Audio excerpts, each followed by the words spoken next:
Coach, real quick before you jump in the ring, you mentioned that was extra, how they did the count, the 9, then asked him to continue as a perception to quit. Victor has been very clear that he feels like the media and the fans have a bias towards him. Do you think that plays into what he's been saying all along? Well, sometimes it's not the fighter. Sometimes the people around you make you look bad. You know, when he fought Maidana, obviously, you know, whatever he said after in the interview put him in the spot. And then after that, then everybody criticized him. He don't have a heart. He don't have a heart. And then what he did with Collazo, you know, and, you know, same thing. He got dropped, and he felt like he didn't have nobody to back him up. Because personally, he told me, he goes, Coach, when I walk in that fight, I felt like I was on my own. I didn't have any whoever was in my corner, I didn't feel like they were the right people. But at the same time, before that fight, they offered me to train him, and I said, yeah, come to my camp. But he never did until he lost to Collazo. My 2 fights with him, you know, I was barely getting him to where I wanted. As a matter of fact, on his last fight, he fought a guy that was nowhere to be ranked, maybe 500, 400 in the world. And going into like the 8th or 9th round, I told him, I go, this guy don't belong in the ring with you. You got to execute him, because if you go the distance with this guy, I mean, where do you belong? So go in there and finish him. So, you know, I push his buttons, but there's a way to talk to a fighter so that he can execute the fight, and he did.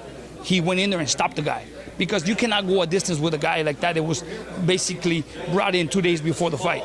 So he did, you know. And then after the fight, you know, he just didn't come back to me, and everybody's calling me and asking me if Victor's coming back. I said, I don't know, let me call him. And then when he told me, Coach, you know, Indio, there's nothing to do. Indio is not for me.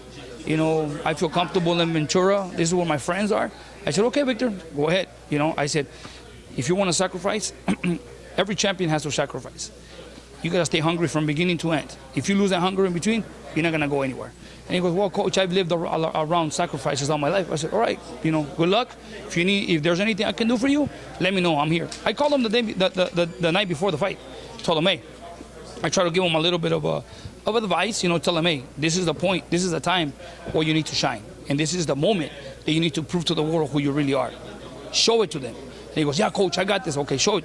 And when I see him walk in the ring and I saw his face, I saw his expression, he wasn't there. He wasn't the Victor that I spoke to the night before the fight, you know. And I knew it, because when the bell rang, I saw Berto very confident. He was just waiting for that uppercut. You could see he's moving his shoulder, he's cocking his shoulder back, and it was coming. He showed it from the beginning.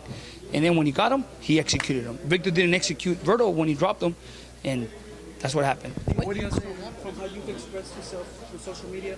It seems like you almost expected the same outcome from the Bradley Pacquiao fight, because you kind of made a ridicule a little bit the log in the ocean theory that they have, or log in the. Well, you know what? The thing is this: I know Bradley as well. I know Bradley very well, and there's nobody, and I'm willing to prove to the world that there's nobody that knows Bradley as much as I do. I mean, Teddy Ellis could do as much as he wants, but you know, if there was an opportunity for Bradley to beat Pacquiao, it was this time. And the game plan, there was no game plan. I saw him; he looked overtrained. He looked lost. He looked confused.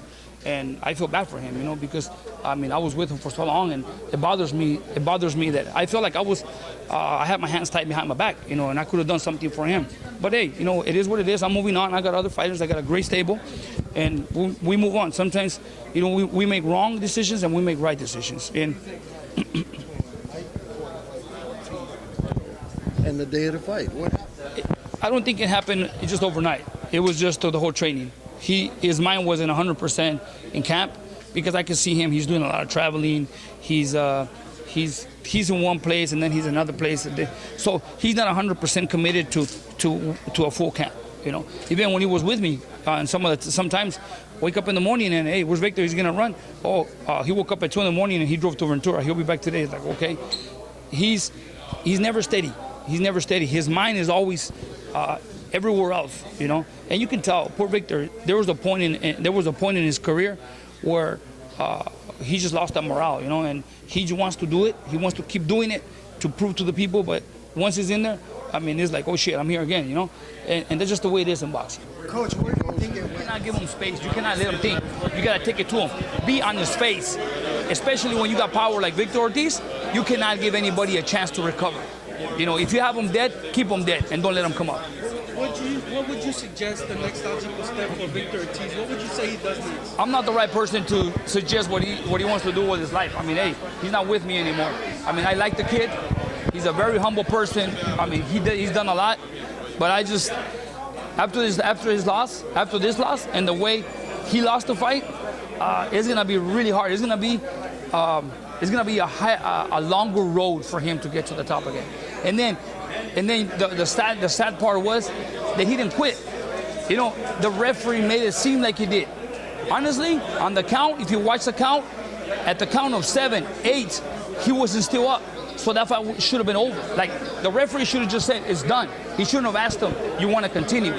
That was an extra. It shouldn't have done that. I'm sorry to say it, but if you watch the count, I mean, usually when they say 8, 9, and if you're not up completely by 9, the fight is over. By the count of 9, Victor was still not completely up. So that means 10 was next. And instead of counting 10, he just said, you want to continue, which was the fight was over? It shouldn't have been it. You know, that makes him look worse. You know what really bothered me is when he was heading into the locker room, one of the fans provided him to attack him. See, that's exactly what happens with fans, man. They want to see fights. You know, they want to see some good fights. And obviously Victor already has a bad reputation of quitting in there. He didn't quit. He was just not all there. He was hurt. You know, and people take it personal, like, oh, he quit. He didn't quit. I mean, honestly, he was hurt. He got caught with a good punch, and then he was executed. He should have done that to Roberto when he dropped him in the second round, but, you know, he just didn't execute.